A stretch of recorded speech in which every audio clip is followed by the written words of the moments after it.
Quoi?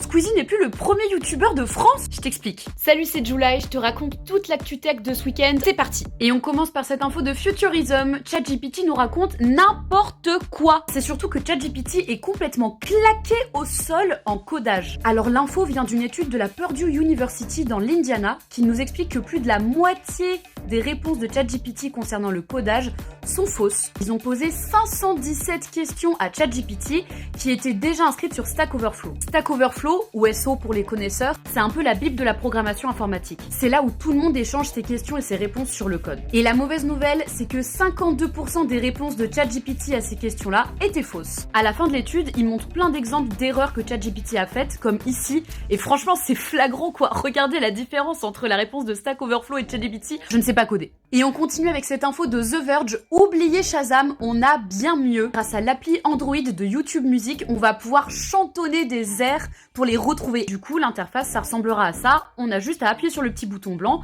à chantonner, et normalement, ils retrouveront la chanson. Pour l'instant, cette fonctionnalité est disponible uniquement sur l'appli Android de YouTube Music. Ça n'est pas encore disponible sur iOS selon 9to5 ou Google.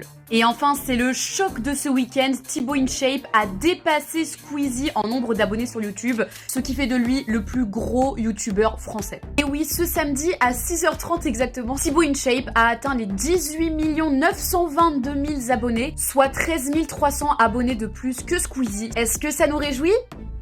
Vous êtes grand, vous avez un cerveau, je vous laisse réfléchir. Rien à foutre de tes stats. Et lundi, effectivement, quand on regarde, Squeezie affiche bien 18 900 000 abonnés, tandis que Thibaut, lui, en affiche 19 millions. Alors après, on rappelle que ce n'est pas du tout la même stratégie. Déjà, Squeezie était parti de YouTube pendant 4 mois pour faire une pause, tandis que Thibaut nous a littéralement matraqué de shorts TikTok motivation, des vidéos très courtes, la plupart du temps sans parole pour qu'elles soient comprises dans toutes les langues du monde, de motivation ou d'humour, plus ou moins douteux. Ça, je vous laisse voir par vous-même. Du côté de Squeezie, ses vidéos sont bien plus produites et elles amassent bien plus de vues. On a par exemple sa vidéo la plus vue de tous les temps, la Overwatch Rap Battle, qui cumule plus de 68 millions de vues. À titre de comparaison, quand on regarde sur la chaîne YouTube de Thibaut, sa vidéo la plus vue de tous les temps, seulement, entre guillemets évidemment, 24 millions de vues. Alors de votre côté, Team Squeezos ou Team Shapos?